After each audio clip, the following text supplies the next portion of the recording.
que esa misma bendición caiga sobre nosotros por medio de tu palabra. Te pedimos, Señor, que nos fortalezcas. Te pedimos, Señor, que nos bendigas, que tu palabra esté en nosotros, Señor, y sea una semilla que lleve fruto en abundancia. A ti sea toda la gloria y la honra hoy y siempre. Amén y amén. Damos fuerte esa ofrenda de palmas a nuestro Dios, hermanos. ¿Cuántos pueden dar un fuerte gloria a Dios? Amén. Les invito, hermanos, a ponerse en pie. Vamos a abrir la Biblia en la carta de los Efesios, capítulo número 4.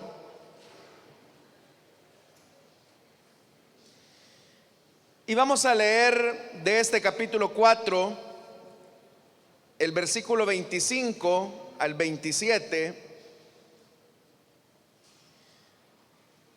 Vamos a leer de la traducción Reina Valera 1960.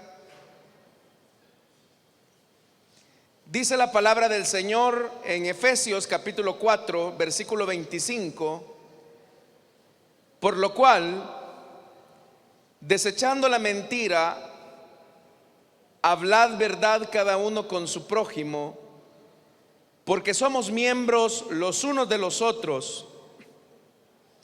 Airaos, pero no pequéis. No se ponga el sol sobre vuestro enojo, ni deis lugar al diablo. Volvemos a leer ese versículo 27: ni deis lugar al diablo. Vamos a dejar ahí la lectura, hermanos. Tengan la bondad de sentarse. Al leer ese versículo 27, uno creería que la advertencia que el escritor de esta carta está haciendo va dirigida hacia incrédulos. Sin embargo, esta carta de los Efesios va dirigida hacia la iglesia de Éfeso, es decir, que son creyentes, son cristianos. Y la amonestación que hace el escritor sagrado es que como cristianos no debemos de dar lugar al diablo. Entonces surge la pregunta: ¿de qué manera o de qué forma nosotros podemos dar lugar al enemigo en nuestras vidas? Siendo que como cristianos hemos nacido de nuevo y por lo tanto hemos recibido el sello del Espíritu, que como en otras ocasiones lo he explicado, es la morada del Espíritu Santo o la unción del Espíritu Santo. Cuando una persona cree en Jesucristo, en ese mismo momento el Espíritu Santo viene a morar en el creyente, y a partir de ese momento somos apartados para el Señor.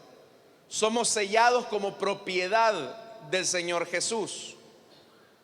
Pero también, hermanos, esa morada o ese sello es la unción del Espíritu Santo, porque la unción no es otra cosa más que ungir algo, normalmente obviamente con un líquido, y consagrarlo para Dios. En la Biblia, el aceite, por ejemplo, es un símbolo del Espíritu Santo que servía para consagrar objetos, personas, para la gloria de Dios.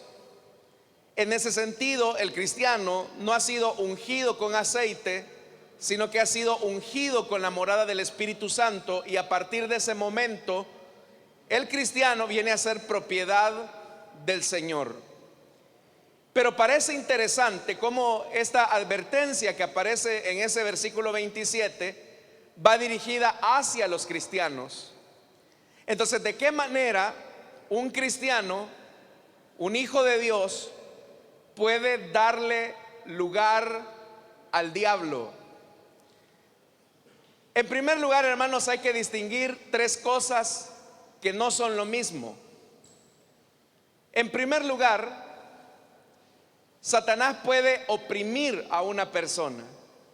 Satanás puede oprimir a un creyente. No estoy diciendo que lo puede poseer, estoy diciendo que lo puede oprimir. Y la opresión que el diablo puede hacer sobre la vida de un creyente puede ser con un acoso, con tentaciones, con luchas, con pruebas. Y de eso nosotros tenemos ejemplos en la Biblia. Por ejemplo, Job fue víctima de la opresión del diablo, que se manifestó a través de una prueba. En ese sentido, la opresión, hermanos, efectivamente vino de afuera y trató la manera de desestabilizar todo lo que había alrededor de Job. Quiso desestabilizar la familia y lo logró. Desestabilizó la economía y lo logró. Desestabilizó, hermanos y hermanas, la salud del mismo Job y lo logró. Pero el objetivo de Satanás no era desestabilizar ni la familia, ni la salud, ni las riquezas de Job. Lo que Satanás quería era desestabilizar la fe de Job y con eso demostrarle a Dios que Job en realidad estaba con Dios solamente por puro interés. Entonces ahí, hermanos, encontramos un ejemplo de opresión. También opresión fue la que el Señor Jesús le anticipó, por ejemplo, a Pedro y a los discípulos. Satanás los ha pedido para zarandearlos, pero yo he rogado al Padre para que su fe no falte. Vemos también entonces que en el momento en el que Jesús es capturado, los discípulos van a ser objeto de la opresión del diablo.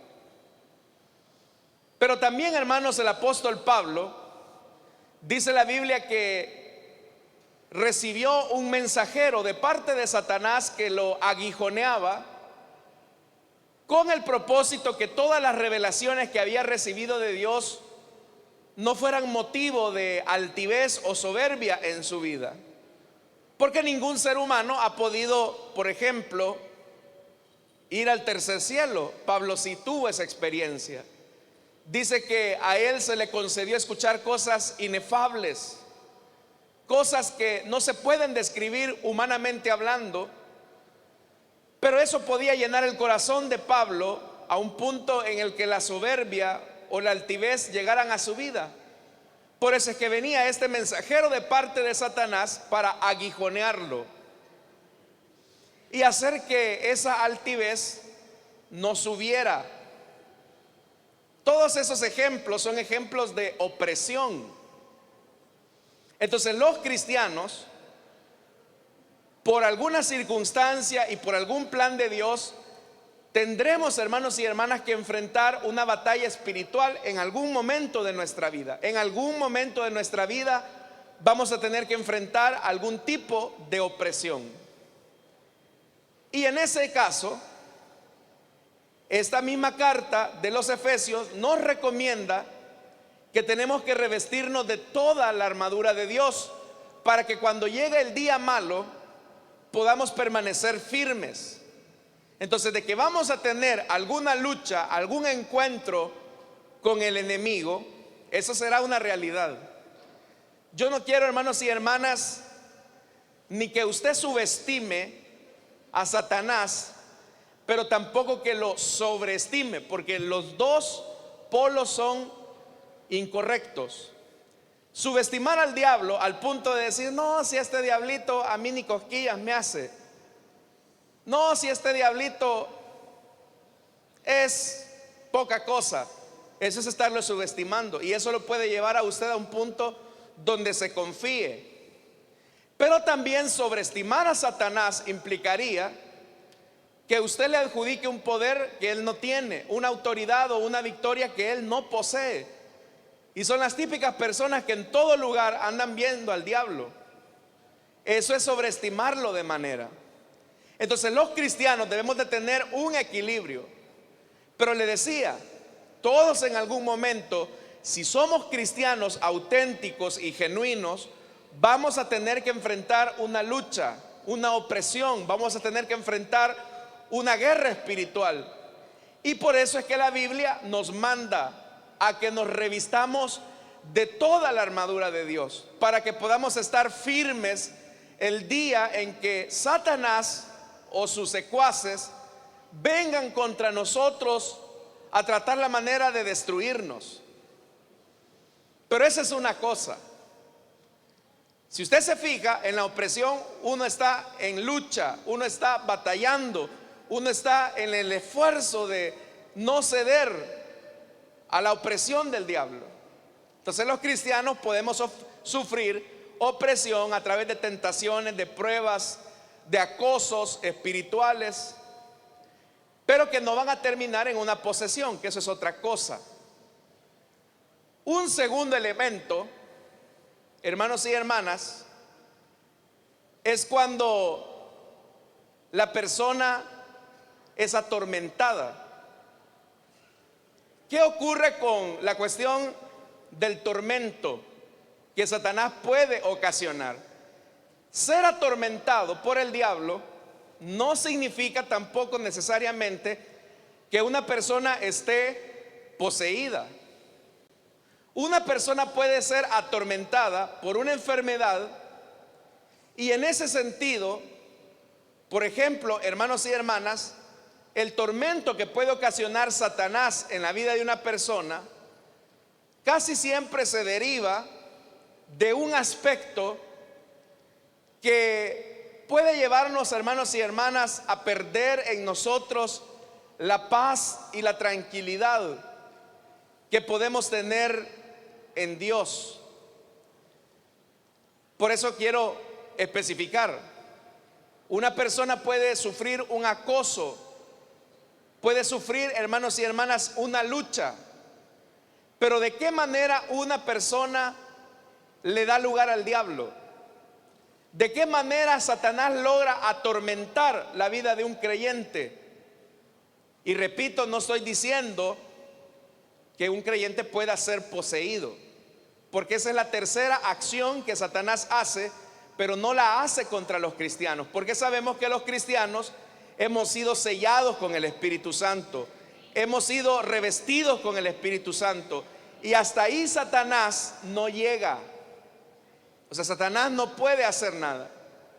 Pero cuando nosotros, hermanos y hermanas, permitimos, y en ese sentido va la advertencia del escritor, que no le demos lugar al diablo, es porque si Satanás encuentra un espacio muy pequeño en nuestra vida que no se ha rendido al señorío de Cristo, Satanás puede arrebatarnos el gozo de nuestra salvación, no la salvación, porque la salvación es un don irrevocable de Dios, sino que Satanás puede quitarnos el gozo.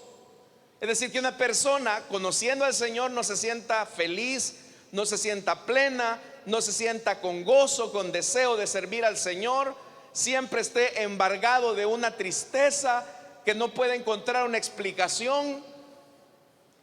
Pero es acá donde hay ciertas condiciones en las que nosotros podemos permitirle al diablo que comience a llenar nuestra vida de sentimientos, emociones que son contrarias a la voluntad de Dios. Y con eso, hermanos y hermanas, Satanás puede llegar incluso a crear un tormento en la vida del creyente. Puede llegar a crear un tormento en la vida del cristiano. Y repito, no estoy diciendo que el cristiano sea poseído, porque en el caso del tormento, el tormento viene precisamente porque hay áreas en la vida de una persona que no se han rendido completamente al Señor y que no se han confesado esas áreas al Señor.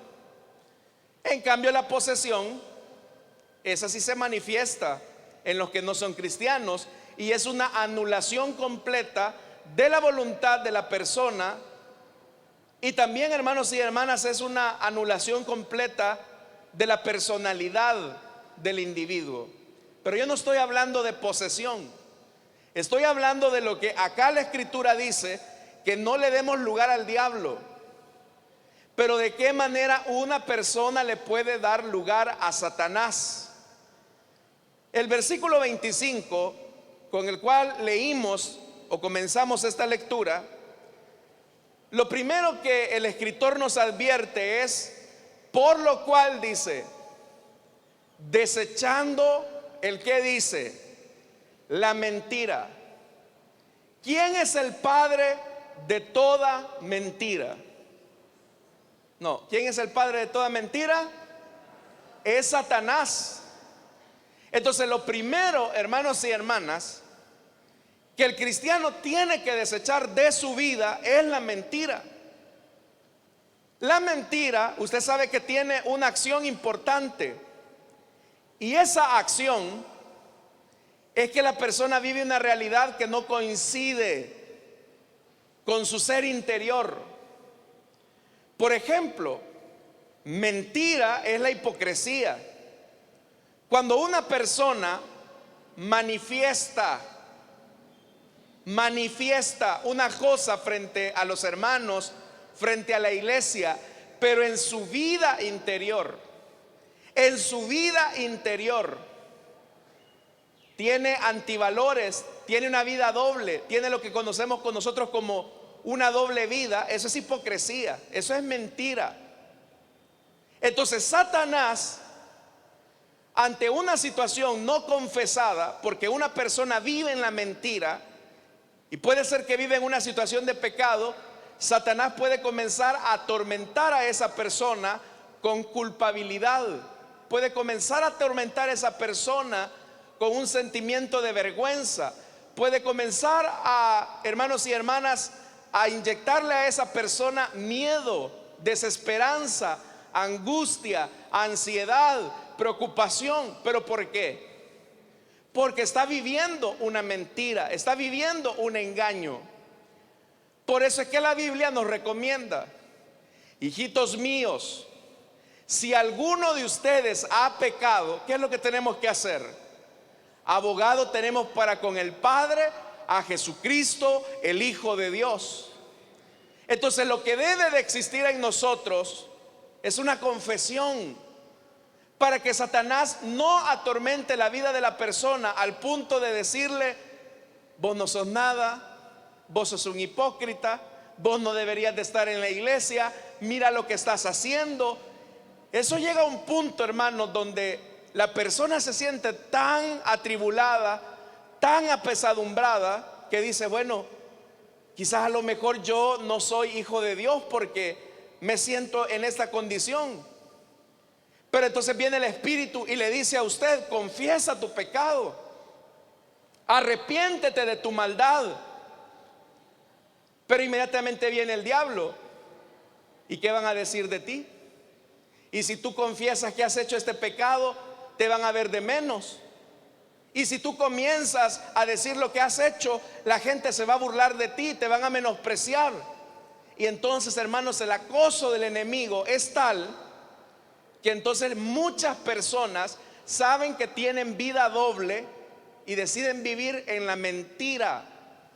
Por eso es que lo primero que el versículo 25 nos dice es que desechemos la mentira, que aprendamos a caminar a la luz de la verdad.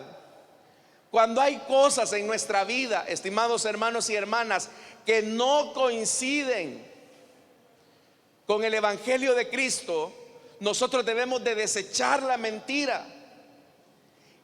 Pero va más allá, porque dice, verso 25, hablad. Vea lo que dice hablad. Hablad verdad cada uno con su prójimo, porque somos miembros los unos de los otros.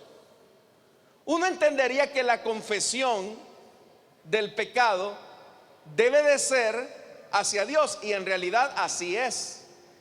Pero ¿por qué el escritor nos está recomendando que hablemos con nuestro prójimo verdad?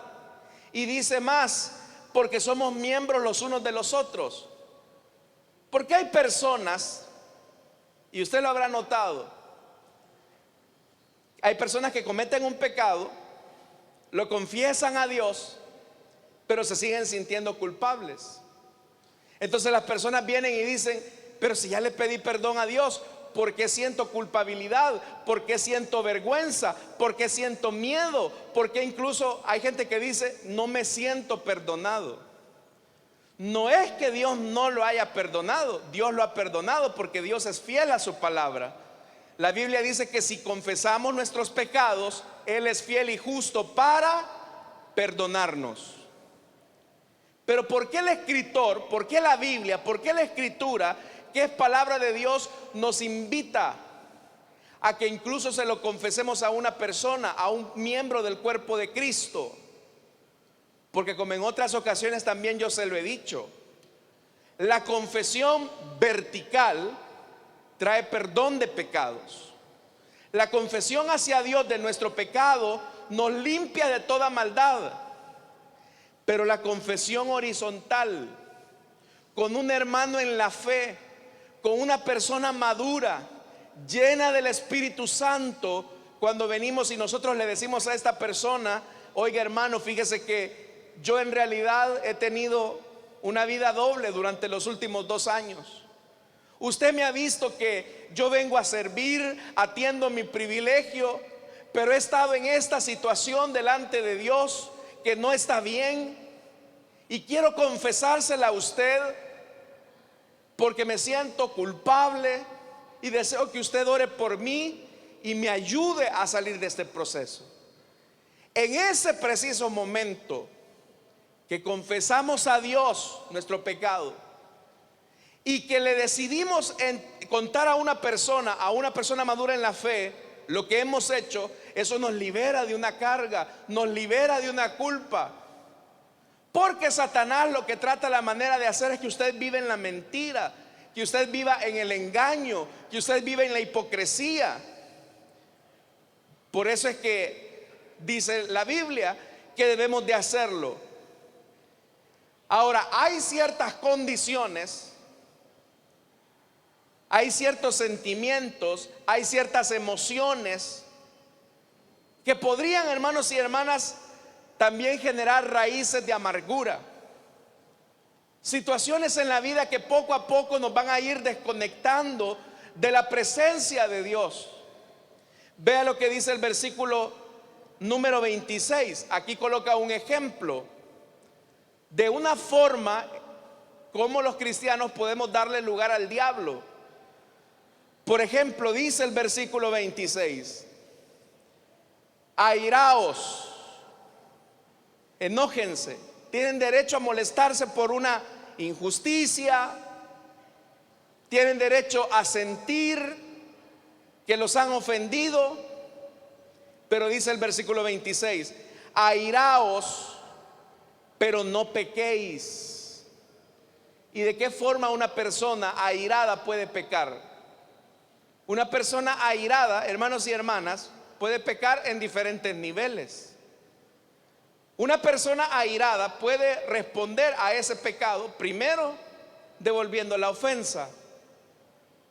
Si por ejemplo a alguien le dicen, es que vos sos un gran tonto, no, es que el tonto sos vos, ahí usted ya está pecando, porque le está devolviendo la falta, la ofensa. Pero también puede ser que una persona, hermanos, le diga a usted, es que vos sos bobo, vení, te voy a demostrar si soy bobo o no, pues nos vamos a dar ahorita. Ahí no solamente le está devolviendo la falta, sino que también le está devolviendo con golpe, con violencia. Es decir, el pecado va incrementando. Pero también, hermanos, la ira puede llevar a otro tipo de manifestaciones. La ira puede llegar incluso a la violencia física, como ya lo dije. La ira puede llegar incluso, hermanos y hermanas, al asesinato, a la venganza. Entonces un cristiano puede decir, bueno, yo nunca voy a darme duro con alguien, aunque hay hermanos que sí lo podrían llegar a hacer, porque son mecha corta. Puede ser que haya alguien que dice, no, yo capaz de matar, pero ni a una gallina mato, menos voy a matar yo a un ser humano. Pero entonces Satanás, siendo consciente de eso, es más sutil. Dice, está bien, voy a provocar que a partir del pecado de una persona que cometió contra ti, voy a provocar que tu enojo, que es legítimo, comience a crear o a echar raíces de amargura, de odio, de resentimiento, de celos. Entonces, cuando una persona se molesta, se enoja, es una condición legítima del ser humano, en el que hace una valoración de la realidad, pero la forma en cómo responda a ese sentimiento va a determinar si le da o no le da lugar al diablo. Veamos un ejemplo de personas que le dieron lugar al diablo y que fueron atormentados. La Biblia dice, en el libro de Samuel, por ejemplo, que Samuel fue lleno del Espíritu, Saúl, el rey Saúl, fue lleno del Espíritu Santo. Y la Biblia dice que todo lo que le viniera a la mano a Saúl por hacer, que lo hiciera, porque Dios estaba con él. Y usted sabe que Saúl, hermano, fue una persona que tuvo grandes victorias por la mano del Señor. Pero hubo un momento que la desobediencia le fue dando lugar al diablo. Cuando desobedecemos a Dios es una forma de darle lugar al enemigo, porque Satanás es el que desea a toda costa que nos rebelemos en contra de Dios. Pero hubo un acontecimiento en la vida de Saúl que fue ocasionando, hermanos y hermanas, una condición que lo fue predisponiendo para que Satanás tomara lugar en la vida de Saúl. ¿Y qué fue lo que ocurrió? Cuando David venció a Goliat y las mujeres comenzaron a decir, Saúl mató a sus miles, David a sus 10,000. Dice la Biblia que en ese momento Saúl se molestó, se enojó. Vaya, yo le pregunto a usted, ¿a quién de nosotros nos gusta que nos comparen? ¿A quién de nosotros nos gusta que nos comparen? Por ejemplo, usted, por ejemplo, puede comparar a los predicadores. Usted puede comparar a los predicadores y a veces se hacen juicios de valor de los predicadores. No, es que este predicador no me gusta tanto como predica, no se le entiende nada, a saber qué dice. O este sí, más o menos. O el otro, no, el otro sí que Dios lo bendice. Si esas palabras llegan al oído del predicador con el que se está comparando, y si el juicio es negativo, obvio, eso no le va a gustar. Eso va a producir en él una molestia. Es como que lo compararan a usted con otro profesional. ¿Qué pasaría si de repente lo comparan a usted y le dicen, no, fulanito es un buen abogado, pero este otro, no hombre, este es un chueco? Y resulta ser que ese chueco es usted. ¿A quién le gustaría? En cosas tan sencillas se ve esto, hermanos. ¿Qué pasa cuando el esposo viene y le dice a la esposa, mira vos no me cocinás igual que mi mamá? ¿Qué siente la esposa cuando el esposo le dice que no cocina igual que su mamá? Le dice, ay mi amor, gracias por tu comentario. No, ¿verdad? Lo que le dice es, pues que te cocine tu nana, le dice. Es que a nadie, piense por un momento en esto, piense por un momento en esto. Y ese es el mayor error que cometen los padres cuando comienzan a comparar a sus hijos. ¿Qué produce la comparación de un padre hacia su hijo con otro de sus hijos? Mira, fulanito, ¿y vos por qué no podés ser igual a este? Sencillo, porque no son personas iguales. Uno tiene una fortaleza que el otro no tiene, pero a lo mejor ese tiene una debilidad en lo cual el otro tiene una fortaleza.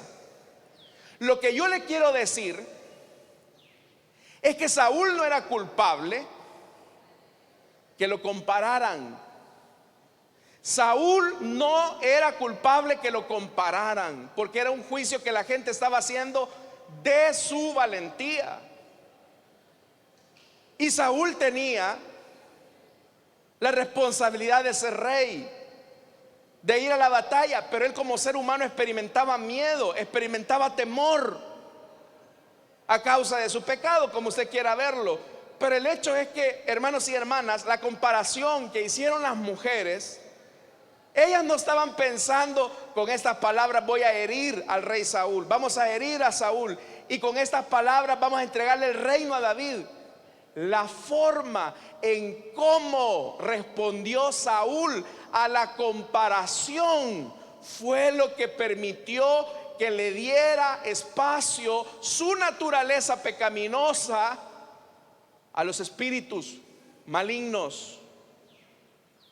Porque a partir de ese momento el corazón de Saúl se comenzó a llenar de celos, de envidia, comenzó a llenarse, hermanos, de amargura, de resentimiento, de enojo. Y lo que activó, lo que detonó esos sentimientos fue la comparación que estas muchachas habían hecho. Entonces, es por demás que nosotros no vamos a estar expuestos a las comparaciones de las personas. Es por demás que nosotros no nos vamos a enfrentar a situaciones pecaminosas con las personas. La forma en cómo respondamos a la ofensa, la forma en cómo respondamos a la comparación, la forma en cómo manejemos los sentimientos de enojo, de amargura, de resentimiento, es lo que va a determinar si le damos o no le damos lugar al diablo en nuestra vida. Por eso es que la Biblia dice: miren, hermanos, ustedes tienen derecho a sentirse molestos cuando alguien los compara. Ustedes tienen derecho a sentirse molestos cuando alguien los ofende.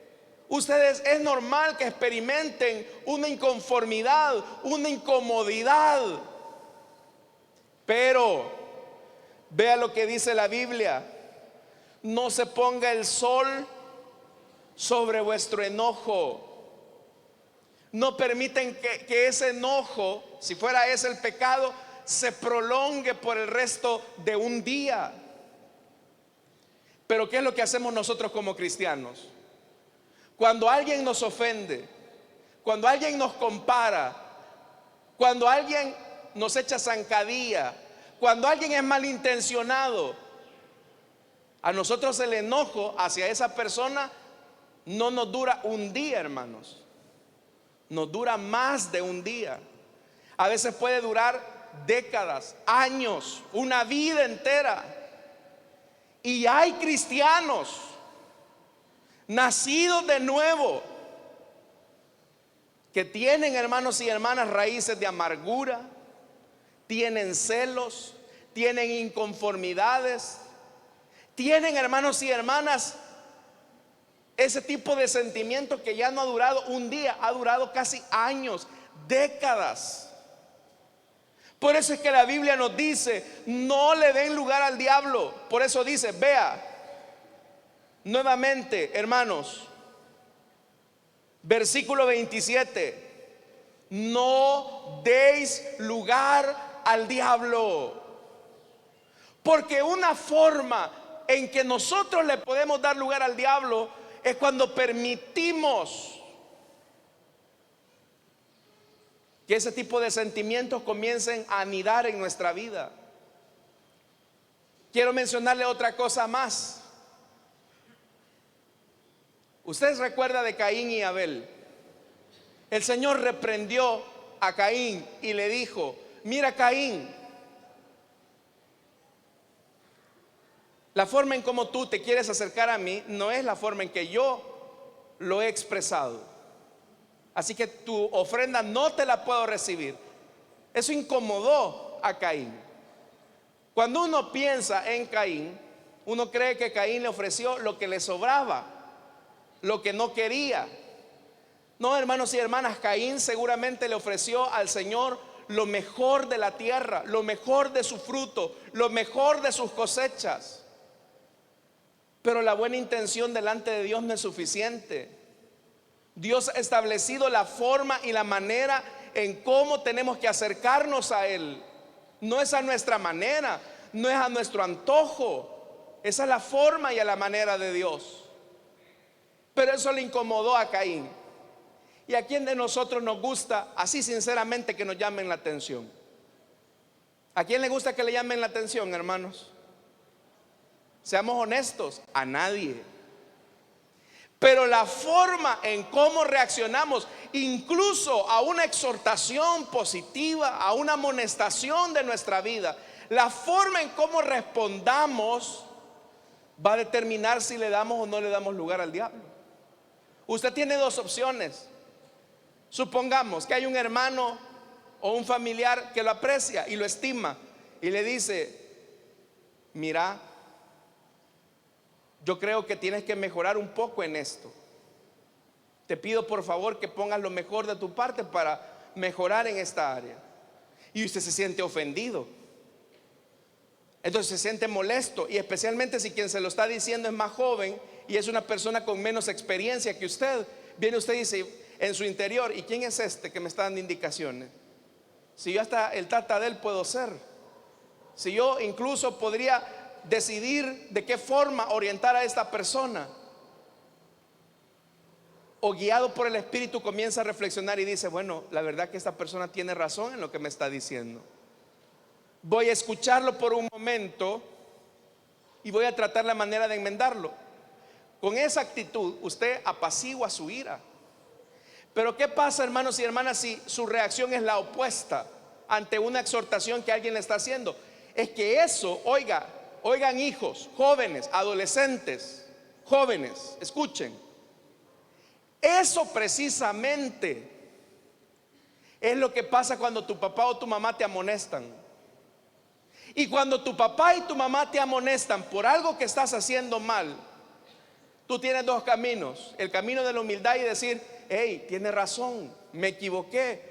Sí, papá, sí, mamá, perdóname, se me olvidó, voy a enmendarlo.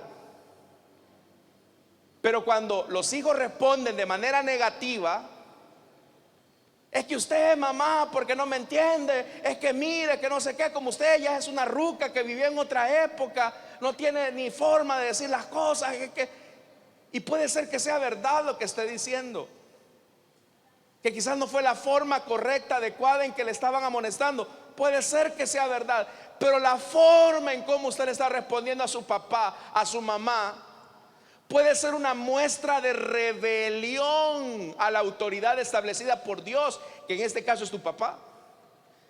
¿Y quién fue el primer rebelde de la historia, hermanos? ¿Quién fue el primer rebelde de la historia? Satanás.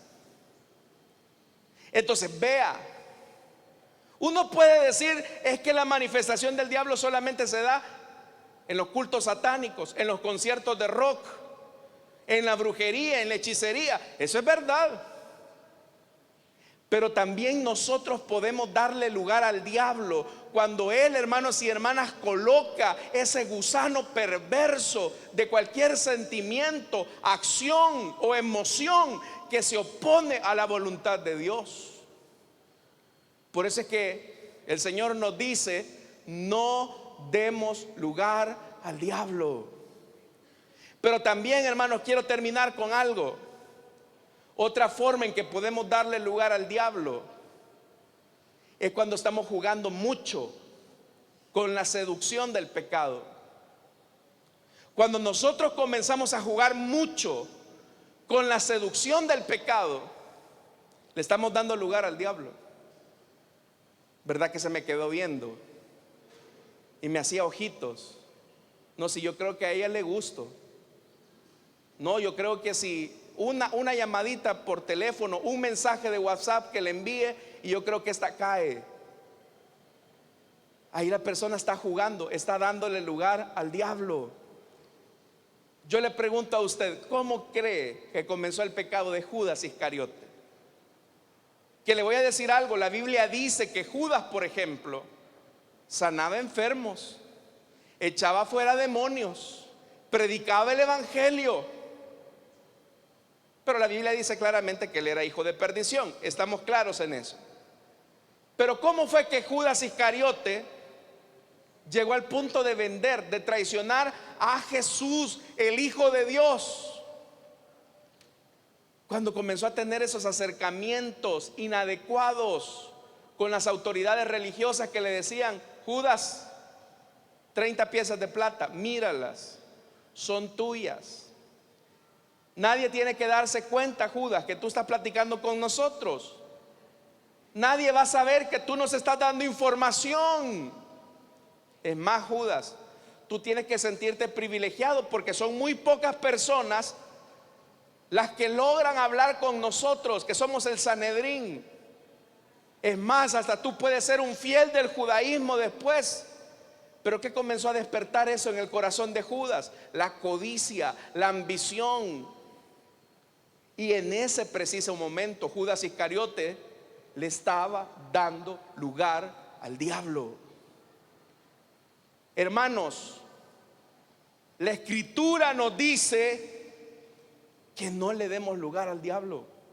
Satanás anda como león rugiente, viendo a quién,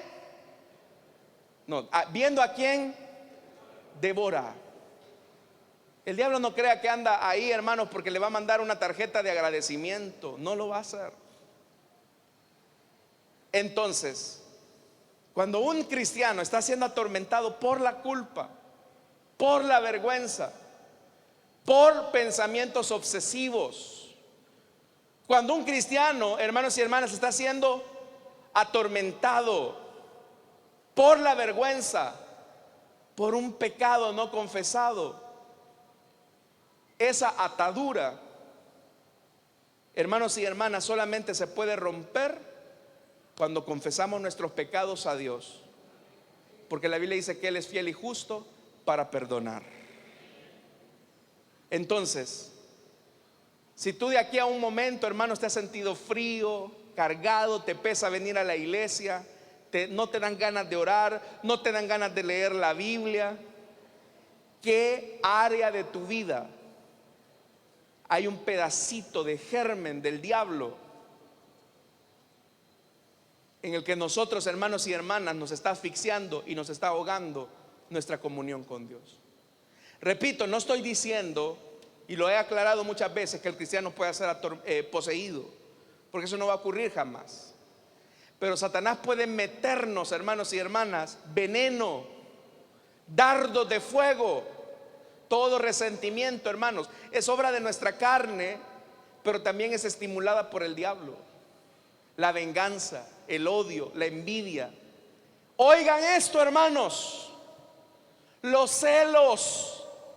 ¿Cuántos celosos hay acá? Los celos son una obra de la carne. Que de repente quizás la mujer va a traer las tortillas y se tardó un poco porque la señora de la tortillería no tenía vuelto, y se tardó 5 minutos y ya está de celoso el hombre. Saber con quién te fuiste, a ver con quién estabas hablando. Señor, tráeme el teléfono, te lo voy a revisar, voy a ver con quién estuviste. Los celos son del diablo, hermanos. Los celos, la enemistad. Usted tiene a alguien a quien no le hable. Usted tiene a alguien a quien no le hable. Usted tiene a alguien con quien no se lleva. Eso es del diablo. Es una obra del diablo. Dele el lugar a ese tipo de cosas, y su vida va a ser esclavizada por la vergüenza, por la culpa. Y Satanás le va a estar achacando y le va a estar diciendo: ya ves, vos no sos hijo de Dios, vos seguramente ni sos salvo. Y como usted ha permitido esos sentimientos, Satanás estará ahí acosándolo y acosándolo y acosándolo. Pero una forma, hermanos, en que usted puede romper eso, romper ese acoso, porque el diablo es un bravucón, pero es un bravucón que Cristo venció en la cruz del Calvario, hermanos y hermanas. Cristo lo venció. El diablo se fortalece, pero con ese tipo de cosas. Pero ya está vencido, hermanos. Satanás no tiene control, ni dominio, ni parte, ni suerte con usted. Pero la forma en que podemos hacerlo es que seamos sinceros. Por eso es que la Biblia dice: desechen ya la mentira. Si hay cosas en nuestra vida que no han sido confesadas al Señor, confesémoslas. Por vergonzoso que sea ese pecado, confiéselo. Si hay una situación acá, hijos, oigan, hijos, cualquier forma de rebelión y de malcriadeza hacia tu papá es una manifestación, es darle parte al diablo en tu vida. Porque Satanás es el rebelde de primera marca. Si tú tienes que confesar tu pecado a alguien, dilo: mira, papá, la verdad es que me he sentido mal. Y quizás no tenga ni razón de por qué sentirme mal, pero te pido por favor que ores por mí. Te aseguro que en el momento en que tú confieses tu pecado a quien corresponda, a Dios en primer lugar y a tu prójimo, que es lo que la Biblia nos dice, en ese momento Satanás pierde todo alcance, toda forma de acosarte. Termino con esto. ¿Sabe cómo se fortalecen los violadores y los acosadores? Cuando le dicen a su víctima: no le digas nada a nadie.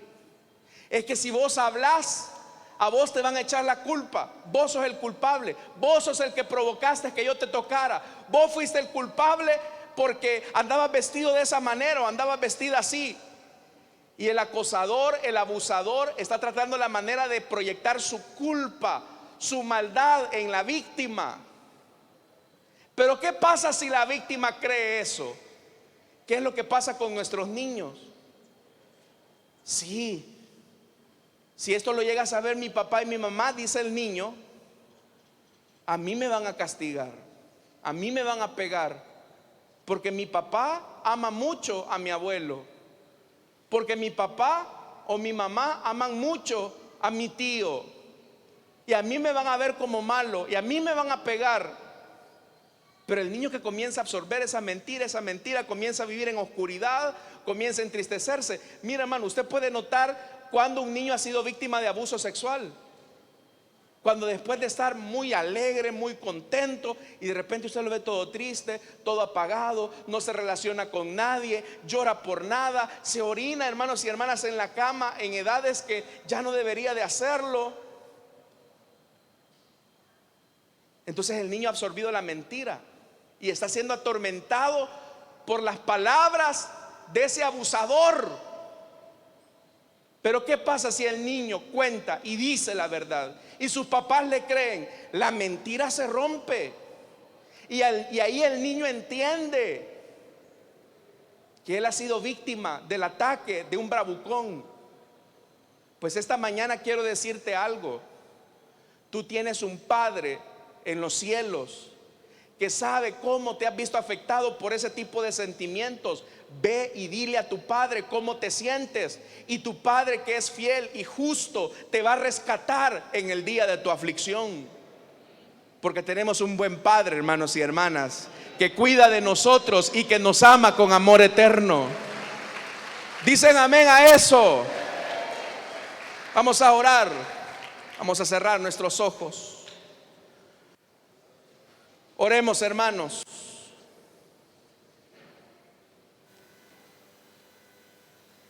Satanás es muy sutil para tratar la manera de atormentar con la culpa, con la vergüenza, con el miedo, con tal de que nos alejemos del Señor. Satanás sabe que él no puede poseer nuestros cuerpos porque son templo y morada del Espíritu. Pero él sí puede acosarnos con la culpa, la vergüenza, especialmente cuando le hemos dado lugar a uno de sus sentimientos: la venganza, la ira, el celo, la envidia, la amargura, el resentimiento, el odio, la inconformidad. Y probablemente en muchas de estas cosas tal vez tú seas víctima. pero es acá donde necesitamos confesar nuestros pecados a Dios. ¿Hay alguien esta mañana que desea entregarle su vida a Cristo o desea reconciliarse? Póngase en pie, vamos a orar. Si hubiese alguna persona esta mañana que desea entregarle su vida a Cristo, o algún hermano que desea reconciliarse, póngase en pie, vamos a orar por usted.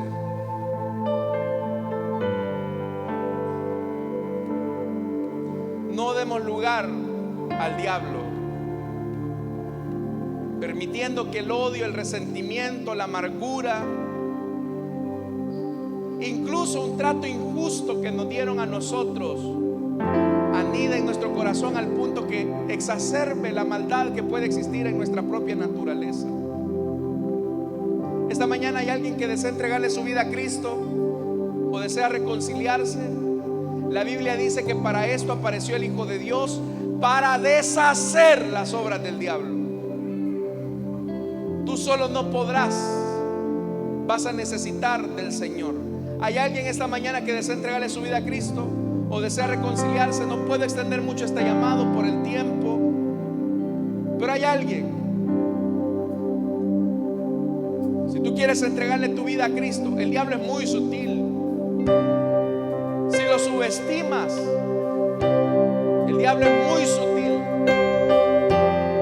Pero déjame decirte que el diablo es un enemigo derrotado. Satanás lo exhibió públicamente. ¿Hay alguien esta mañana? Vamos a orar entonces, hermanos. Si no hay nadie, vamos a orar esta mañana. Oremos al Señor. Padre que estás en los cielos, Señor, gracias por haber sido sellados por el Espíritu. Señor, gracias por habernos dado de la unción de tu Espíritu Santo. Pero ahora queremos ser libres, Señor amado, de todo acoso del enemigo. Satanás está derrotado, vencido. Y por eso también tú nos has hecho a nosotros vencedores juntamente contigo. Señor amado, reprendemos esos pensamientos que vienen a nuestra mente, que son dardos encendidos del enemigo. Reprendemos esos sentimientos que son opuestos al fruto del Espíritu, para que tu pueblo viva en la dimensión de la libertad a la que hemos sido llamados. Te alabamos y te bendecimos, Señor, porque en ti estamos seguros. A ti la gloria y el honor. Oramos también, Señor, por nuestras ofrendas y nuestros diezmos. No te damos de lo que nos sobra, sino de lo mucho que tú nos das. Bendice a tu pueblo, Señor, que con sencillez y generosidad dan para tu obra. En Cristo Jesús. Amén y amén. Pueden pasar.